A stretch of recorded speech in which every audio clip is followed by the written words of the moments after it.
Hey YouTube, today I'm going to give you a quick video tutorial on how to do your very own automatic transmission fluid drain and fill service on a 7th generation Honda Civic or a 2nd generation Acura 1.7 EL.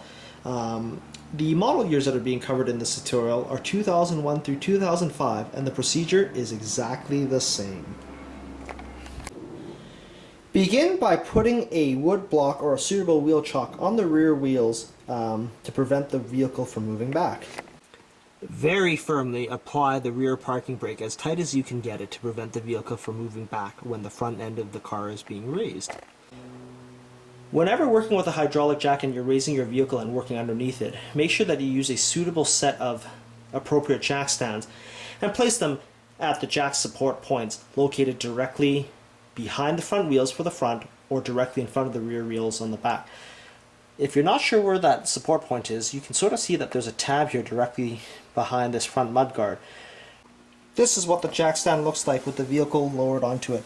Always give the jack stands on the bottom a good wiggle to make sure that there's no play, and also give the vehicle a good push just to make sure that everything's nice and stable. My jack stands are set to exactly the same height for both the left and right side. Ensure that you have a suitable size drain pan that can hold at least 5 or more liters of engine oil, having some paper towels or some shop rags handy, as well as the appropriate tool that you will use to remove the drain plug. To locate the automatic transaxle drain plug, you can find it by looking at the passenger side crossmember that the suspension is bolted to right here, and then looking directly over the transmission case and then locating the bolt right here that's got a square end drive on it, which is right here. You can't quite really see the end of the bolt per se, but I can assure you that this is the transmission drain plug. To remove the transmission drain plug, we're going to be using a 3/8 drive ratchet to undo the bolt. There is actually no physical socket that needs to be attached to the end of this ratchet, as the end of the drain bolt is a square drive exactly dimensioned as this 3/8 ratchet. The amount of clearance from the automatic transaxle drain plug and the end of your ratchet pin can be quite tight. Between this space on this passenger side crossmember and the fill bolt, I was barely able to get this standard size 3/8 ratchet through. It will definitely help if you have a slim body 3/8 drive ratchet. To loosen the bolt, just remember lefty loosey, righty tighty. Based on the fact that I'm standing in front of the vehicle right now, I'm going to be pulling this ratchet handle towards me to undo the bolt. Since this transmission's never been opened up before, I'm going to use a breaker bar or an extension pipe on the end of my ratchet to give me more leverage to open up the plug. Here's a quick service tip, guys. If you can't get to the transmission drain bolt properly with your less than ideal thickness ratchet, you can always attach multiple extensions such as this and then cross through ever so carefully through this lower control arm located here and this lower engine support beam and get it there. Once the drain bolt has been loosened, proceed to go and drain or loosen the drain bolt carefully by hand, paying special attention that there's actually a little aluminum washer in between the transmission body and the drain bolt. You want to be able to make sure that you retrieve this aluminum drain bolt washer.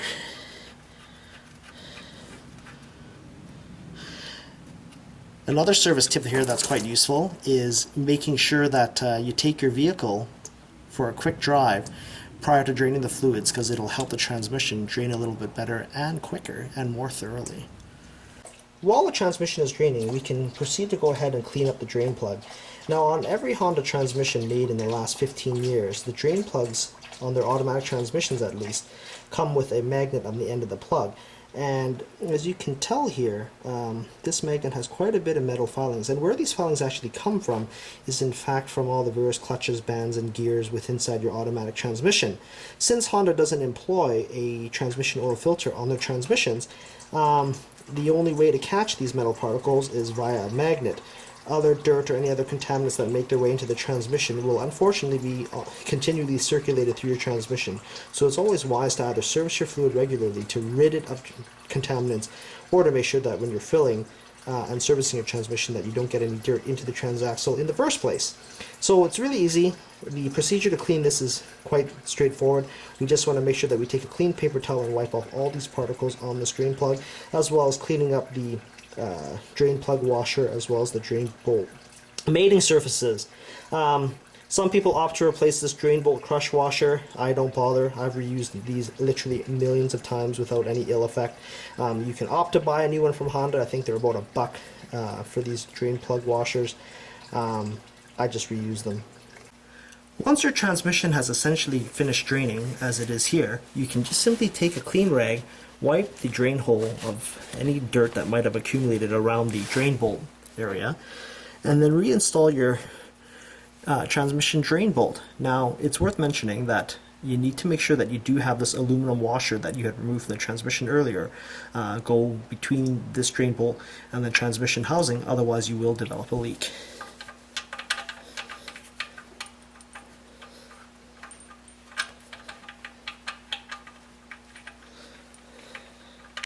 For those that are wondering what I meant by a thin-headed or slimline ratchet, here's the ratchet I used and struggled with to remove that automatic transmission drain bolt that you would typically find in your tool kits that you buy from Home Depot and Sears.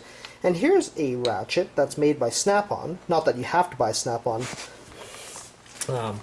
to get a slimline ratchet. And essentially, here's the difference that you can see between the ratchet head thickness. And as you can tell, there's quite a bit of difference in the thickness. So I'm going to use my slimline ratchet to reinstall that transmission drain bolt. So I've hand threaded this drain bolt until it's seated with the transmission casing, and all you need to do is take your 3/8 drive ratchet and just simply give it about a 1/8 of an inch turn and nothing more. You don't want to over torque this bolt, as the transmission casing is made from soft aluminum, and the worst thing that you could do is strip the threads and then end up causing a leak, and then you would end up having to replace the transmission casing or figure out a creative way of sealing that leak. So as you can tell, I've just barely tightened this at all. And I've almost applied barely any pressure to this drain bolt. Remember, if the transmission is leaking, you can always tighten the bolt just a little bit more to stop the leak, whereas if you over tighten it and strip the threads, then the damage has already been done. Use a rag and just clean up any excess oil that might still be on the transmission casing, as well as the vehicle's support cross-member frames. Raise the vehicle back up and remove jack stands from both sides of the vehicle. Double check everything underneath the vehicle and ensure that any unwanted items such as oil drain pans, tools, and any other items that you use during the vehicle servicing is removed from the bottom of the vehicle, and proceed to lower the car back on to its front wheels. To fill the automatic transaxle on your 7th generation Honda Civic or your 2nd generation Acura EL, we need to locate the ATF fluid level dipstick, which is actually located right behind the passenger side engine mount, located just right there. And for those that don't know where the engine mount is, just look at where the relative references to the air cleaner and sort of the air cleaner inlet hose here. And if you look straight down, you'll see that there's a yellow handled dipstick. Carefully pull the dipstick out, taking care not to drop any dirt into the fill hole, as it's quite large. And this is what the dipstick looks like.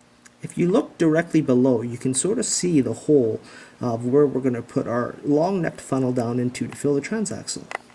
Using a long-necked funnel such as this, we're going to fill the transaxle with approximately 2.7 liters of transaxle fluid, or for our American friends, 2.9 quarts. Make sure that the funnel that you're using is extremely clean, as you don't want any foreign oil or contamination of any sort entering your transaxle. The automatic transmission fluid that I'm going to be reinstalling into this Acura is the Honda ATF DW-1 ATF fluid. ATF DW-1 is a newer formulation of Honda's ATF that was released in 2011, and it supersedes any requirements to use either, it supersedes any requirements that call for ATF Z1 fluid, which is the older, sort of lesser performing ATF fluid. Now, for those that are wondering what the differences are between ATF DW1 and the ATF Z1, is that the DW1 is a full synthetic tranny fluid, so it actually flows better in cold and high temperatures and maintains a more consistent viscosity across the board. Honda created this because I think there was several shift issues and reliability problems when we were using the ATF Z1 fluid. So I'd mentioned earlier in the video, we want to put in about 2.7 liters of this oil into the transaxle. There's a nifty little oil indicator sort of window here on the bottle, so the chances of you mismeasuring is pretty unlikely. As a quick service tip, prior to filling the transaxle, make sure that you verify that the type of fluid that you're installing is in fact all the same fluid, or even the correct fluid for that matter. I've actually had people tell me that they've inadvertently put manual transmission fluid into the Honda transmissions. So you want to make sure that you have the right fluid and that your fluid is all the consistent type of fluid. Once you've installed approximately 2.7 liters or 2.9 quarts of fluid into your automatic transaxle, use your dipstick to just verify that the fluid level is where it needs to be prior to starting the engine.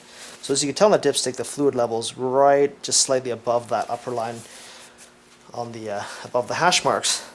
So it means that I have sufficient fluid inside the transaxle, so now I can start my motor and then take my vehicle for a quick maybe 1 or 2 kilometer test drive to ensure that all the air has been worked out of the fluid circuits in the transmission. When you've completed your fluid drain and fill, it doesn't hurt to start the engine and run it for maybe 30 seconds to a minute, and even if you want, just take a drive around the block. When you shut the vehicle off, wait for 5 minutes on a level ground and then proceed to check the fluid levels to make sure they're properly filled. If the fluid level is low, then proceed to top off the fluids until the proper level is achieved, and if it's slightly overfilled, don't fret about it too much. A 100 ml difference in fill is probably not going to make the slightest difference whatsoever on these vehicles. While the vehicle is running, it's also a good idea to take a look to make sure that there's no fluid leaks from the appropriate drain plugs, whether they be on your engine or your transaxle. So now that I've taken my vehicle for my test drive and let the car settle for a few minutes, I pull the dipstick out to verify that fluid level one last time. And make sure that you insert the dipstick completely into the transaxle casing. And I'm not sure how well you can see this, but the fluid level is just slightly overfilled right about here, and that's fine because we're talking maybe 50 to 100 mils at most, and that's not going to impact the transmission's function. If the fluid level was, say, way above this flattened point on the dipstick, then there would be some cause for concern. But relatively easy fix. All you need to do is just simply loosen that drain bolt on the transaxle casing and drain some out if need be. But if you measured your fluid properly, you shouldn't have an overfill condition.